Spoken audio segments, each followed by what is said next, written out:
Hello friends, welcome to my channel all is well Raji. நான் உங்களுடன் உங்கள் தோழி ராஜி. நம்மள பல பேர் இந்த காயை வாங்கக்கூட மாட்டோம். ஏன் அப்படின்னு பார்த்தீங்கன்னா, இந்த காய் நம்ம வீட்டில் பல பேருக்கு பிடிக்காத காயாக இருக்கும். நம்மளுடைய குழந்தைகளுக்கு, பெரியவங்களுக்கு, ஏன் நமக்கு கூட பிடிக்காது.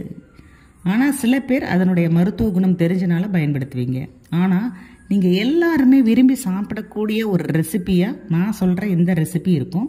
பொதுவாக அந்த பச்சை சுண்டைக்காயை பயன்படுத்துறது ரொம்ப ரொம்ப நல்லது. நீங்கள் காயை வைத்து வத்தலாக பயன்படுத்துவதை விட இந்த பச்சை சுண்டைக்காய் வந்து ரொம்ப ரொம்ப நல்லது. ஸோ அதை எப்படி பயன்படுத்தலாம் அப்படிங்கிறத இந்த வீடியோவோட எண்டு வரையும் பாருங்கள். பார்க்க சுண்டைக்காய் சைஸ் இருக்கா, அவன் செய்கிற வேலையை பாருன்னு கிராமத்தில் சொல்லுவாங்க. அதே மாதிரி தான் இந்த சுண்டைக்காயில் வந்து அவ்வளோ பெனிஃபிட்ஸ் இருக்குது. இது வந்து பார்த்திங்கன்னா நம்மளுடைய ஜீரண மண்டலத்தின் காவலன் அப்படின்னு சொல்லலாம். நம்ம ஜீரண மண்டல கோளாறுகளை எல்லாம் சரி செய்து நம்மளுடைய பசியை தூண்டி இரும்பு சத்தை அதிகரித்து கால்சியம் சத்தை கொடுத்து தாய்ப்பால் சுரப்பை அதிகரித்து நம்மளுடைய நெஞ்சு சளியை கரைத்து வெளியே தள்ளக்கூடியது. வயிற்றில் குறு குறுன்னு பூச்சி இருக்கும் இல்லையா, அதையெல்லாம் ஒழிக்கக்கூடியது. இப்படி பல நன்மைகளை தரக்கூடியது இந்த சுண்டைக்காய். இன்னும் நிறைய இருக்குது.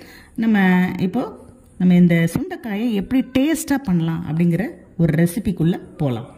உங்கள் வீட்டில் நீங்கள் ஃபஸ்ட் டைம் இதை ட்ரை பண்ணுறீங்கன்னா, இதை எதில் செஞ்சுருக்கீங்கன்னு சொல்லாமல் இருந்தீங்கன்னா ரொம்ப சிறப்பு. ஏன்னா வீட்டில் வந்து இந்த காயில் தான் பண்ணீங்க அப்படிங்கிறத யாருமே கண்டுபிடிக்க மாட்டாங்க. எங்கள் வீட்லேயும் இதே மாதிரி தான் நடந்துச்சு. சாதாரண துவையல் தானேன்னு சொல்லி எல்லாருமே நல்லா விரும்பி சாப்பிட்டாங்க. ஆனால் அவங்க சாப்பிட்டு முடிச்சதுக்கப்புறம் தான் சொன்னேன் இது சுண்டைக்காயில் செஞ்சதுன்னு. ஸோ உங்கள் வீட்லேயும் அந்த அனுபவம் உங்களுக்கு கண்டிப்பாக கிடைக்கும். இதை செஞ்சு பார்த்தீங்கன்னா அதே மாதிரி உங்கள் வீட்டில் உள்ள எல்லாருக்கும் இந்த சுண்டைக்காய் அப்படிங்கிறது ஒரு அவசியமான ஒரு சத்தான காய். வாரத்தில் 2 முறையேனும் சமைக்க வேண்டிய ஒரு காய். ஸோ இதை வந்து மிஸ் பண்ணவே கூடாது. இந்த ரெசிபியை உங்கள் வீட்டில் எல்லாரும் ட்ரை பண்ணுங்க. பொதுவாக சுண்டைக்காய் இருக்கு இல்லையா, அதை குழம்பு, காரக்குழம்பு, வத்தக்குழம்புன்னு நிறைய ட்ரை பண்ணுறாங்க. அதிலலாம் நம்ம பார்த்தீங்கன்னா நம்மளுடைய வீட்டில் உள்ளவங்க அதை தனியாக எடுத்து வச்சுருவாங்க. வெறும் குழம்பை மட்டும் ஊற்றி சாப்பிடுவாங்க. ஆனால் அந்த ரெசிபியில் அதை மிஸ் பண்ண சான்ஸே இல்லை. முழுசாகவே சாப்பிடக்கூடிய வாய்ப்பு கிடைக்கும். நம்ம சுண்டைக்காவை நல்லா கழுவி மிக்சியில் விப்பர் பட்டனில் ஒரு சுற்றி எடுத்துக்கலாம். அது ஒரு சுற்றி எடுத்தாச்சு. அடுப்பில் எண்ணெய் காஞ்சதும் ஒரு 2 ஸ்பூன் உளுந்தம்பருப்பு, ஒரு 4 வத்தல், ஒரு 2-3 பூண்டு, கொஞ்சமாக கருவேப்பிலை, கொஞ்சமாக ஒரு பிஞ்ச் புளி,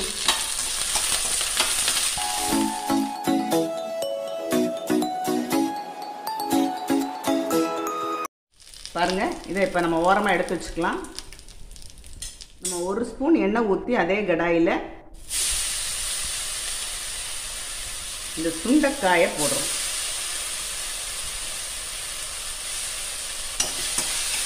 லேசாக 1-2 நிமிஷம் வதக்குங்க.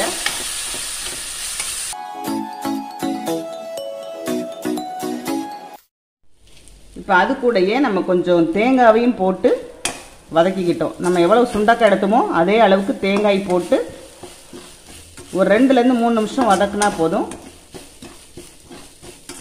இது ஆறுனதுக்கப்புறம் 2ஐயும் சேர்த்து அரைச்சிக்கலாம். இப்போ ஃபஸ்ட்டு நம்ம இதை மட்டும் கிரைண்ட் பண்ணலாம். கொஞ்சோண்டு சால்ட் வச்சுக்கோங்க.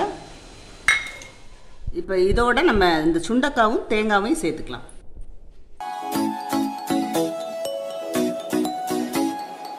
கொஞ்சமாக தண்ணி ஊற்றிக்கலாம்.